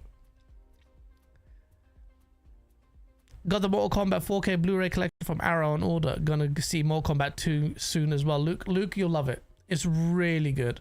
I love the visual styles. The CGI was really good. The fight scenes were wicked. It was just great. Rambling Entertainment with a $5 super chat. I hope with the price increases and the slowdown of console sales, they all keep games exclusives. It will help speed their dissolution. You piece of shit.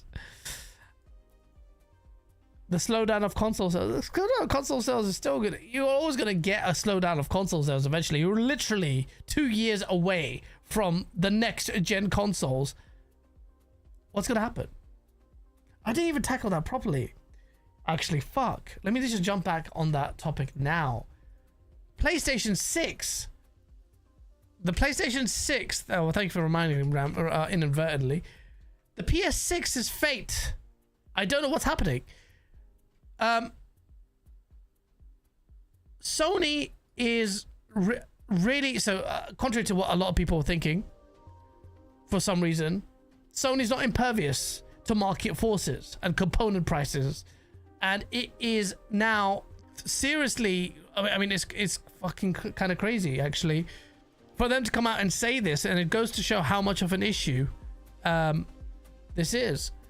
PlayStation 6 launch window remains uncertain amid memory prices. A lot of people are like, oh yeah, no, PlayStation gets preferable treatment. They've already locked in the prices. PlayStation's a mega company and they're impervious to component and RAM prices. It doesn't affect them. It's only a PC issue. That's right. You can guess who kind of person said that. Oh, my fucking shit. My headphones come up. And look what happens. Straight out the pony's mouth. Hiroki Totoki. Looking at the current circumstances. Oh, shit. The memory price is also expected to be very high in fiscal year 2027 because there will still be a shortage of supply. So under that assumption, we must think carefully what we will do. This is a very dynamic, fluid situation. They are playing wait and see. We have not decided. We have not yet decided on what we have not yet decided on at what time. What the fuck is this? We have not yet decided on at what timing we will launch the new console or what prices. So we would like to really observe and follow the situation. Am I just being a moron? With that in mind, he discusses the PS6, stating that we have not yet decided on at what time, because it's not me. We will launch the new console or at what price. So we would like to really observe and follow the situation. This should be bigger news. PlayStation are literally doing a wait and see. They're so susceptible to the prices of things that they have literally said, we don't know. We have to wait till the market teeters out. Why are the PlayStation guys not fucking talking about this? Not even coming out and admitting we were wrong? No, of course they won't. Because PlayStation... Oh shit, this camera's... No one told me. Tell me, chat. That the camera's lobby flopped. No one's saying that. King David might be right. Hashtag no PS6. I would love that. I would love that. King David's probably milking this galore. Do it. They deserve it, the little shits. But yeah, like, that's crazy. Wait and see station. That's crazy. PlayStation is waiting and seeing, and I don't think they need to be in any rush. And this is the thing. When you are not really, you're without a competitor, this is what you do. Now, if Xbox had any fucking testicles and any thought of mine and beyond short-sighted gains to appease Amy Hoods or whoever just sitting there and sat in the den like, we need to make money. Long-term gain, you would see this and capitalize on the situation. I'm not saying Microsoft is not susceptible to market forces, but what do? Relegate yourself to obscurity or take advantage of the uncertainty that befalls Sony, which is comparatively much more cash poor than you. And I know Xbox is a gaming division, has its own finite amount of resources, blah, blah, blah, but it's still backed by Microsoft. Shut the fuck up. You spent 78 billion on Activision Blizzard, okay? That blows out a lot of the conversations out of the park. PlayStation is playing wait and see with the PS6. Chances are they will probably release in 2028, which is a smart kind of bet. A lot of PlayStation guys like, you know, the generation has barely started. Let us have that time. But I'm asking you, what's your roadmap of first-party titles for this time? Because this year you're blowing your load. Next year is going to be what? Or what else is left? Another Insomniac game, which is going to be the Spider-Man, what's it called? Venom, and the last, what's it? The Israeli game. Neil Druckmann's propaganda game. Not Interstellar. What the hell's wrong with me? Intergalactic. I think my brain's not working. But that's how many games they have. There's not that much there from the studios. So you're waiting for 2028. You're not going to fundamentally see PlayStation really unleash stuff unless they can surprise us. Because it's been a while. PlayStation typically is good at end of gen stuff. So maybe they might surprise us, but I don't know. Ultimately though, let me tell you one thing. Changes galore, because in addition to that, PlayStation have also said that they're going to have to revise their strategy. Sony is saying it's considering changing its business model regarding the PlayStation 6 because of the component prices. What does that mean? Changing its business model. What does that mean? Some people are enthused that, oh, they're going to offer a little subscription service, because the PlayStation guys love subscriptions to buy the PlayStation because it's going to be so expensive. And that's the reality of the other thing that you need to figure out. These things are going to cost money. $1,000 plus, maybe? Some people think, oh, we're going to get it next year and it's going to cost 600 quid. No, it's not. That's bullshit, okay? Now you even know that. PlayStation 6 is going to cost serious dosh. In order to not alienate the mass market, what are they going to do? One, understand this. Cross-gen is a thing. I hate it, you hate it, we all hate it. Cross-gen is such a problem last gen, and it really kills the whole generational divides between generations that we used to love. There was a big jump, and then all the games were day one like supporting it. That's fucking flopped. Call of Duty, I think from this year has decided finally not to cater for last gen consoles, and we're nearly we're at the tail end of this generation, and Call of Duty is stopping to do that. Mark my words, cross-gen will, based on everything, the AAA bloat and the component prices, is gonna stretch out so much over next gen, with the Helix generation or whatever. It's gonna be, generation is pretty much dead, really dead. So you're gonna see it stretched out to an nth degree, which is why PC is the best place to play for multi-plats and everything. Well, or Xbox games, which is basically on PC. One thing we didn't see in this earnings call, despite the fact that Jason Schreier said that you should be hearing something soon about this, is them. I mean, I'm not saying that this is not, this is an indication that it's not true, but PlayStation's fucking strategy on supporting PC. Where is it? Like, where's the statement? We were supposed to expect a statement after Saros' release or during Saros' release that PlayStation will surely announce that they were, you know, we were going to reconsider our approach to PC gaming and supporting games. Surely you owe it to your customers on PlayStation, no? On PC, sorry, no? Can't just leave them out in the dark, because someone was saying that. Well, why are you expecting them to say anything? They should just fucking just not say anything. Well, like, what? Maybe it might be a smart play for them, but why not? They're like, oh, maybe they will want to change their minds in the future. I mean, like, all right, so it's not really set in stone then, is it?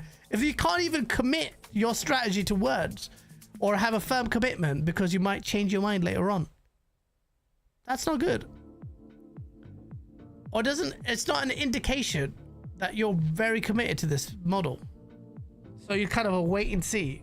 So I think the pressure should be on PlayStation to actually have some disclosure. Now, Jason Schreier is very reliable typically. You know, whatever you say about him, he may not be the most likable person for a lot of people, but he's a solid journalist who does his job for the most part. Especially when he wants to sell his book and monetize off people's grief. But he's also had some fucking weird, stupid, horrible takes. Horrible stances he's done, which I'm not a fan of Jason Schreier. Not at all. I saw him on at GDC and I was like, yeah. Basically on the same. It's not, I don't know. It is what it is. But Jason Schreier has been given a lot of cred on this stuff. And I'm like, the more the time goes on and Sony doesn't say anything, it's crazy. Champagne Supernova with the 2. I just saw the Wake Island coming this year, bro. Baby, come home with Champagne Supernova. I'm not playing Battlefield. I will play Battlefield. Wake Island's coming back. I have to jump on it. He lied about Larian too. What did he lie about, Larian? Explain that to me, please. Oh, it's okay. Mixtape is a 99 out of 10. Thank you, Boba Fett.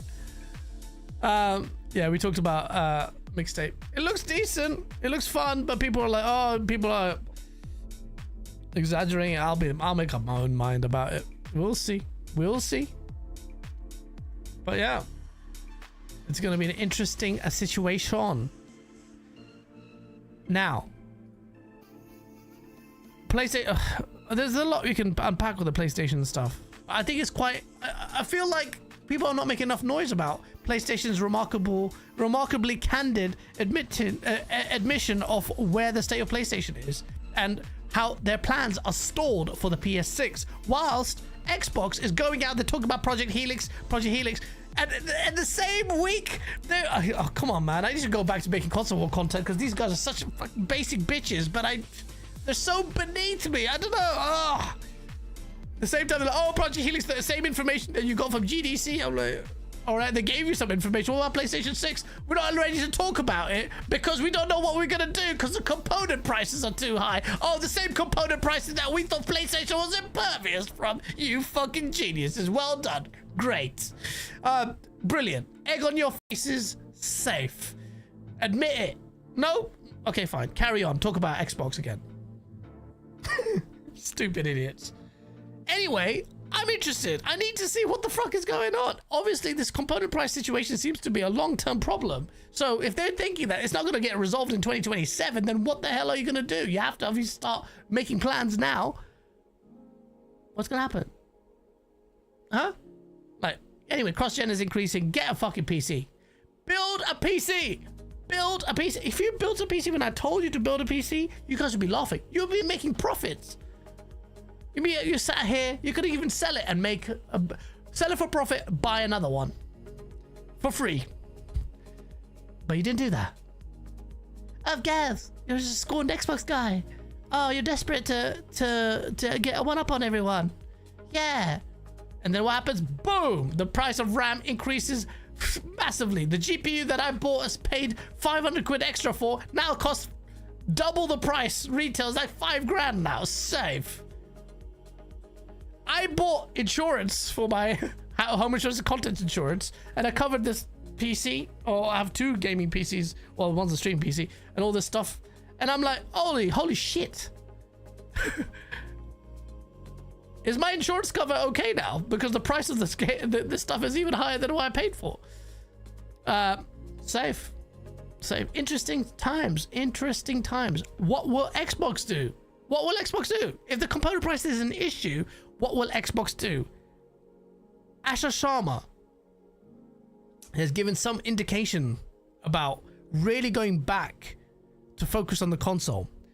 And I think that we're going to see something with the Series X and S or something that will make sure that they have some sort of viability for the masses, or maybe a rebrand or something, or a different model of it, to ensure forward compatibility. Xbox was ahead of the game last gen.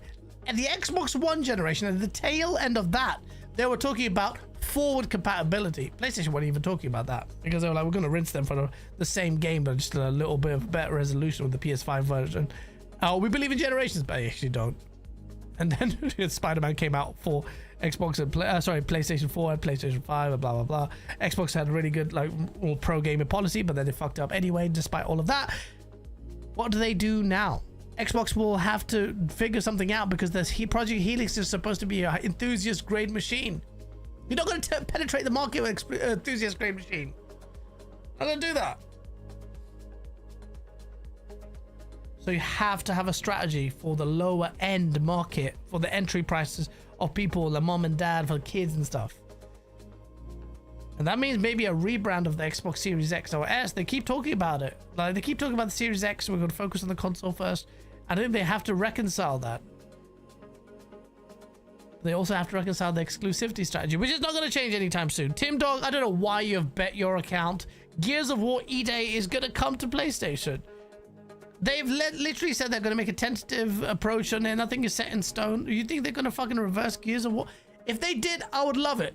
I would say amazing. But what do? Forza Horizon 6's freaking trailer come out, launch trailer, which is great. And they said, oh yeah, coming to Xbox and PC, and coming later to PlayStation. And Tim Dog's like, no, why'd you do that? And they're not going to cancel. Like, obviously, me and Gene Park were joking about how they could just cancel everything, but they're not going to do that. They're not going to cancel Gears. They haven't even announced Gears E-Day for PlayStation. And everyone's looking at Gears E-Day as the litmus test for Xbox to actually having the balls to actually pull exclusivity. And at most, you'll see a timed exclusive affair with Gears of War, at most. And they should, if they have any common sense, and this is more of it doesn't really appease me, but at the same time, if they have any common sense that the Xbox Summerfest or whatever the show is, they cannot show the PlayStation logo, but they will. I reckon they will. I think even if they don't show it, they'll have to back it up with, because there'll be so many questions. They'll be like, yeah, it's timed. And we're like, oh, it's timed. And then, it's something. It's them trying to make moves to assess the exclusivity situation, which is a very tough one for Xbox. They are not like, you're asking Asher Sharma to convince the heads to say, look, our revenue has dropped so massively now because of whatever reason, all our failures, compound interest on all our failures. You now, Saturday's like, you really want to sell it to a dwindling? We don't even barely sell Xbox consoles. You want to make it just no PlayStation anymore? that has nearly 100 million consoles. You don't want to release your games there. Our games are selling better on PlayStation. There's a lot of PlayStation first party titles. You're telling us not to, play, 5 mil or something. Well, I don't know if that is a trusted estimate of Forza Horizon sales on freaking PlayStation. You're not going to say no to that. Sea of Thieves, a 6-year-old game, tops their fucking pre-order charts and tops their charts. You don't want to sell it there. We're finally starting to make money, even though our revenues hit. How are you going to fucking convince fucking Satya Nadella? I have no idea. But at the same time, the one thing is very clear to me. If you don't want Xbox to be relegated to the footnotes long term, you have to have the fucking balls to back your own platform. It's not a big ask. It's not a big ask. You're on PC and you're on Xbox consoles, which is basically not that many millions. But yeah, at least you're on 2. PlayStation is, well, whatever it is, pulling back apparently. And in any way, it's not even day and date. And it hasn't impacted its value proposition of the console. And Nintendo is Nintendo, not doing multiplats. What do? It always goes back to the exclusivity question. Like, guys, you fucking talked about exclusives for ages, but it's a fucking important point. It's for people to remind them that it's important. If you're an Xbox fan, you need to remind them. If you're a competition gaming fan, you should remind them, like, this is the way to reinvigorate the space. Is fundamentally important, and it will have massive positive ramifications for the industry. But will you fucking do it? Huh? What's gonna happen? Tom Henderson's like, the fuck you doing going live at midnight? You good? Mate, listen, mate. I was a bit late, but I have to. I had a monster. Good old Tom's lurking around. I still owe him a marathon video. So, what are we gonna do? Bruv? Interesting. Oh shit, all my list of topics are on my own WhatsApp. That's great. Oh yeah, I forgot to talk about this. Switch 2 has a price increase. Great. Even the Switch isn't impervious to market forces, but a Switch, come on. Nintendo don't give a shit. They don't give a shit. But they whatever. They increased the price of the original Switch as well, don't they? Let's see. Switch 2 price increase. Last week we heard from the Nintendo's investor worried about their current gen console being deeply unprofitable. The company was under pressure to raise the console's price. Now the official announcement has arrived, costing $50 more. Effective from this September. They've given themselves a little bit of a window to boost sales because they've seen what it's done to PlayStation 5's sales when the price hike was announced. It worked with me. I bought the PS5 Pro. Just never opened it. But I bought it. Safe. Oh, and how the fuck can I not talk about it? Star Fox got revealed. It was on my freaking list. It is there. Oh, at the bottom. Yeah. Star Fox got revealed. And bruv, I'm happy. I really want a Star Fox. But geez, man, like, how many times are you gonna remake the same thing, bro? Make a new freaking thing. Make a new freaking game, man. And I mean, it looks good. I feel like the characters look a bit weird. I'm gonna get copyright struck because Nintendo suck ass. But yeah, it looks nice. Like, it looks like the tech has gone. Like the visuals have had a massive upgrade. But the characters look a little bit weird. I don't really give a shit that much. I didn't feel as strongly as some people did about the character designs. But it's a remake. I'm like, bruv. There were cool touches in there as well, though. The cool touches are like the facial stuff. They're really cool. Like you, I think it's like, I don't know how many people will use it. You can use the thing as a mouse. The arena mode is where I'm gonna fucking play this a lot because it's really fun in multiplayer mode. So definitely, but it just needs a new fucking game, man. You can play it with the N64 controller. Oh, this is the thing. You can do a facial. Look, that kind of stuff is cool. Like eyebrows and all sorts. Like, that's kind of cool stuff. That could add a little bit of schleams to the pleen. But how many of you actually use the camera? Do you guys actually use the Nintendo Switch camera? I didn't even buy it. I don't know how many people will buy it. Yeah. Oh, what's up, Web Dave? Good to see you in the chat, man. Fox got dog legs with human arms. I'm glad they remade it as Cullen Prime. I will get it.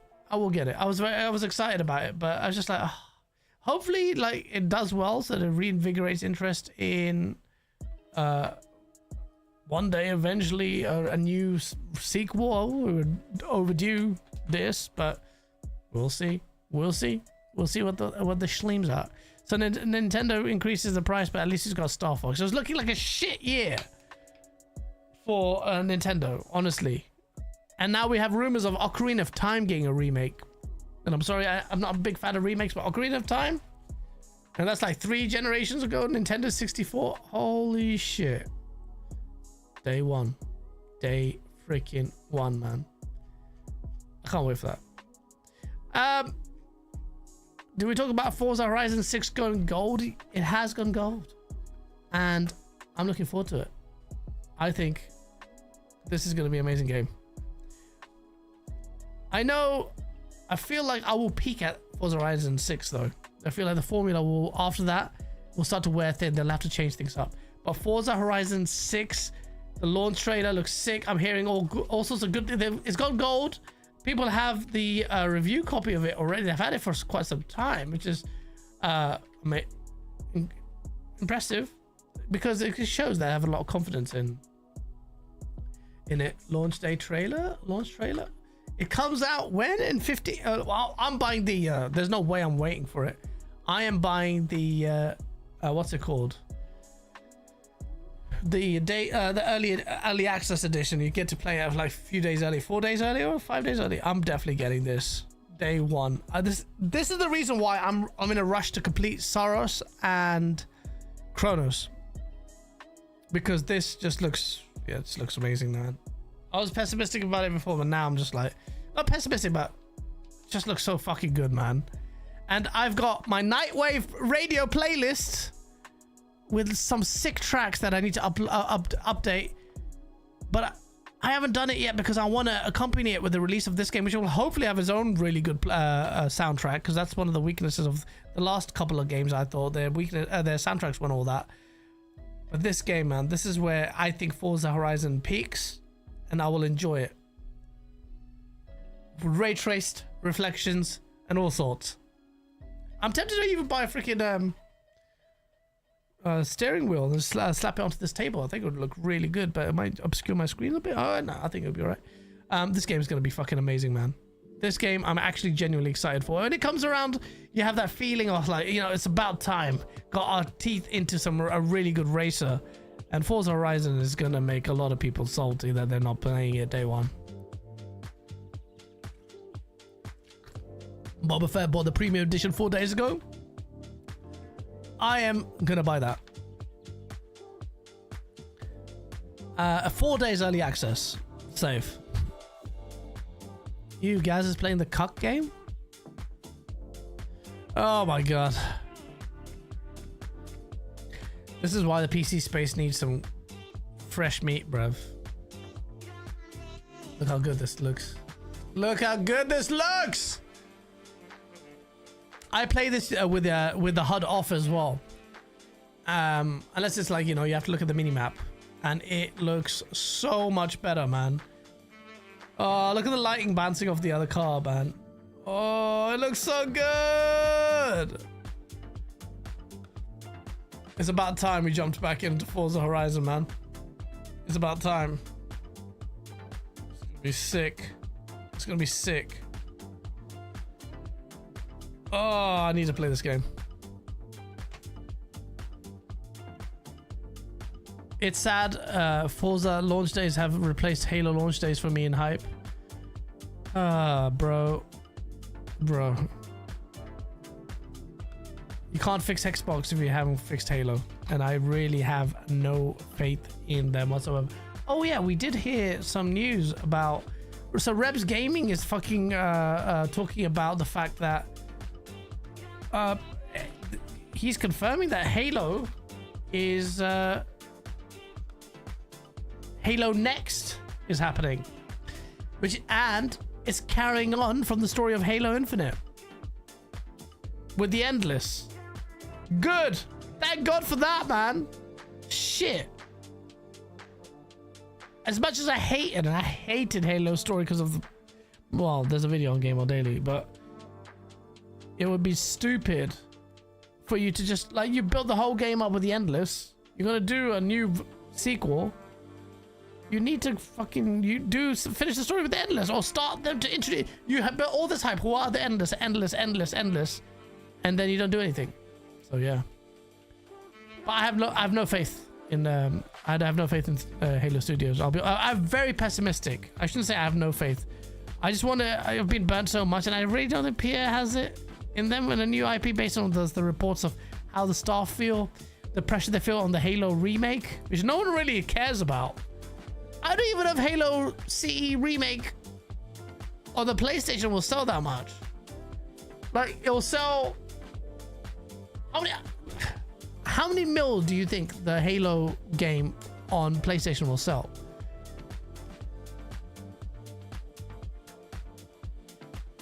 3-4 billion? That's a lot. In this day and age, I feel like a lot of PlayStation guys actually ended up buying an Xbox to play Halo, and that doesn't have multiplayer.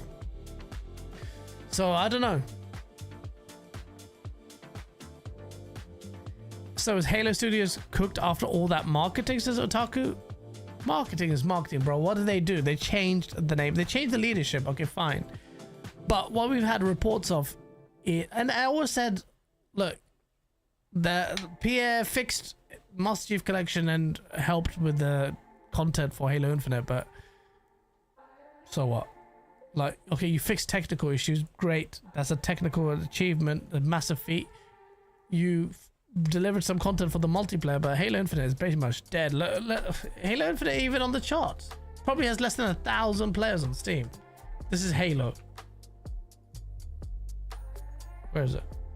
Well, it's more than 1,000. Look at this. 2,500 players playing Halo Infinite. It's the end of Halo. Halo's had its time, man. And unless a studio comes out and takes some fucking bold risks,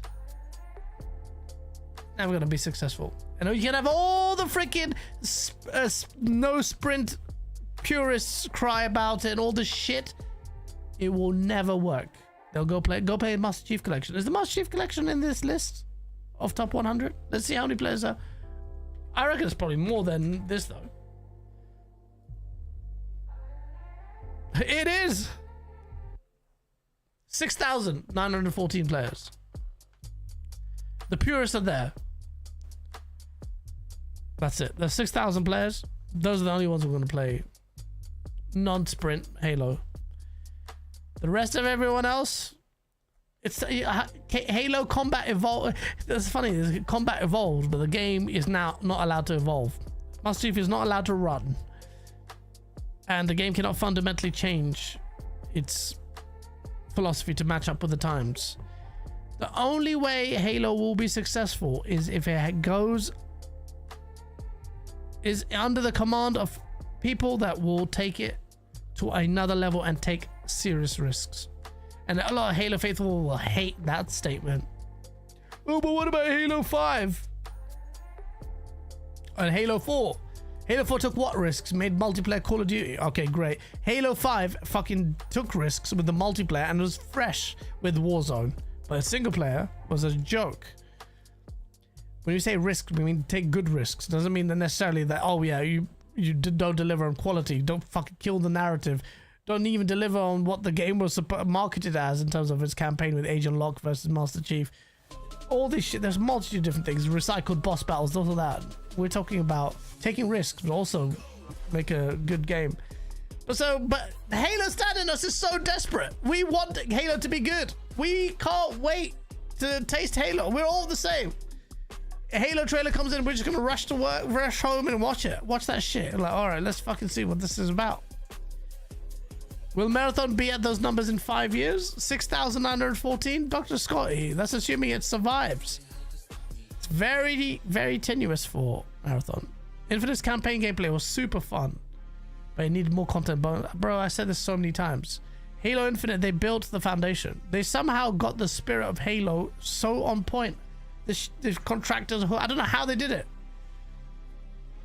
Even the brutes, I was like, okay, these are beast enemy. The design, the scope of the scale of the world, it felt like Halo to another level. And then you just stopped. It even shows the Endless. It was fucking terrible. That stupid character, that was that human character was so annoying. Despite that, I was like, all right, aggressive marking, right? Yeah, the aggressive roadmap. I had 10-year plan, nothing. Disgusting. Gameplay was wicked. Honestly, it was the best playing Halo we've had in years. I love the gameplay of it, but you can't get the taste of it in the mouth of its failures and the short-sightedness of it. Like, there's no real incentive. There's no yeah. Marathon is sitting at 12k right now. You don't need 5 years. It's astonished gamer. Yeah. It's a tough situation. In my memory, that pilot was you, Septic, so it's never me. That guy was the most annoying piece of shit ever. And I hate annoying characters in movies and games. Like, I'm watching From. If you watch the series From, it is full of characters you just want them to fucking die, bro. Especially the main, like, the starting characters with the kids. The most annoying pieces of shit. So annoying. But yeah, I think we covered everything. How long was the stream? It's not fucking hell. I know, it's like only it's 2.5 hours. We made some memes. What else have I not covered? Sony PlayStation players may be eligible for reimbursements following a preliminary settlement agreement approved by a judge in a class action lawsuit regarding digital purchases. Okay.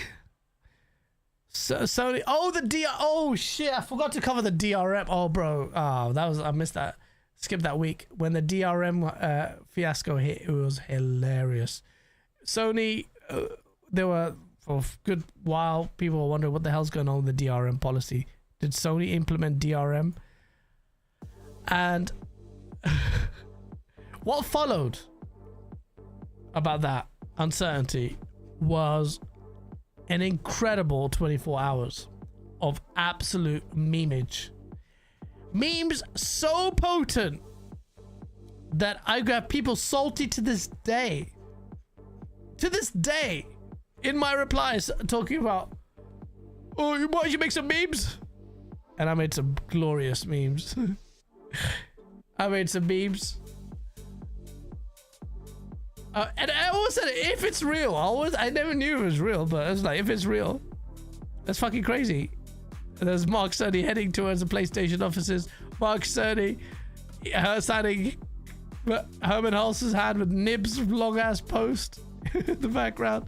Mark Cerny with DRM box in his hand as the PlayStation 6 is struggling to find components to be built. Mark Cerny putting his name down with the PlayStation alumni.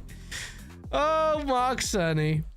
This is why we need more execs with weird looking faces, man. It just makes it so much more fun and memeable. Like Jim Ryan had a fucking incredible face, man. And pause, but it was amazing. It's like, it's meme factor. Even Phil Spencer's got like this weird character. You can meme it. I know it's mean. You shouldn't really make fun of the way they look. But I'm just saying it's distinctive. Look at that. How can you not meme that? It's beautiful. Like, Asha Sharma looks really nice. She's really pretty. And you're like, okay, but she's not. Well, you can make memes out of it like you did with the grill, but it's a different kind. Like Reggie Fils-Aimé. Bro, what kind of face is that? I'm not saying it's ugly or anything. I'm just saying, like, you know, like Jay Leno's chin, like that distinctive quality in their faces is Gabe. Gabe's like a freaking wizard. Yeah. Dark Outlaws Games was founded in 2025 of March and closed down in March 2026. Well done, Sony. What? Oh yeah, forgot about them. It's what was it? It was they didn't even make a game. Well, what was it? Some weird studio no one talked about. Game is a meme dream. You had Well, even freaking, what's his name? Who works at Tencent now? He had a memeable face. What's his name? Sean Layden, Phil Spencer, Aaron Greenberg. Although Aaron Greenberg was more marketing than anything. Satya Nadella to a certain degree, but he's the head of the. But yeah, Satya Nadella. He's bald. Have I tried NTE? No. Yeah, Layden, Don Matrick. There are loads of people that had that really funny, like distinctive faces that you can really make memes out of. But yeah, what else have we got to cover?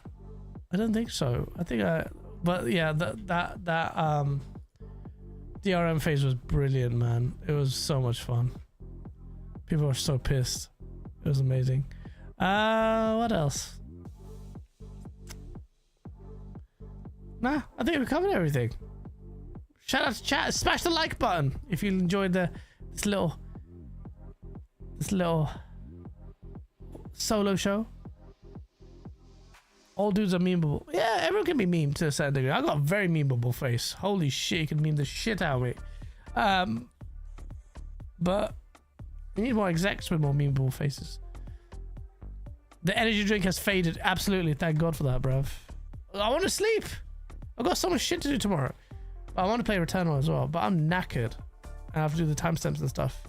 I've got really good videos working out. I found my septic outfit. So you know that Septic is coming back. For those who don't know what Septic is. You should know what Septic is. But I've only made like 2 videos with him. And I'm really just finding the outfit and stuff. It's a lot of work. A lot of work making videos like that. But I have to do one a week. I can't do the routine slop videos, man. Like literally just go in there to hit the algo. Like, you know, I can't do that. Which is not great for the channel growth because that's how you grow. But I want to be one of those channels that this is known for really good high quality production videos, and people find their way there eventually. But it's hard. Septic is Bungie right now. I mean, but ass shake too. Oh, is it Mother's Day over there tomorrow? I don't know. I don't know if it is. I should know.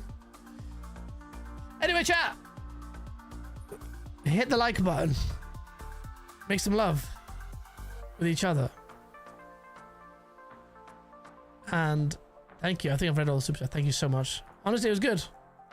I like the solo shows. I actually really do enjoy them. But I will get some guests over. But you want to get guests for some big topics. I will have another guest on a different show potentially very soon. So I'll touch base on. Everyone chat. I'll just let you know, look, I'm getting married in about less than a month. So should be streaming the next 2 weeks. But I might miss next 3 weeks. Yeah, next 3 weeks I should be alright. Need to get this video out. Anyway, guys, smash the like button. I'll put this on, I'll do the timestamps later, and I'll put this on Spotify. The reason why Spotify comes up a bit late and Apple Podcasts is because the stream is in 4040p, it takes a while it takes a whole day to process on YouTube, so I can't even download it. So that's why. But yeah. Yeah, Portrog. It was fun getting Portrog. I like to have dissenting opinions though. But yeah. Alright. Take care, peeps. I will see you next week. Safe.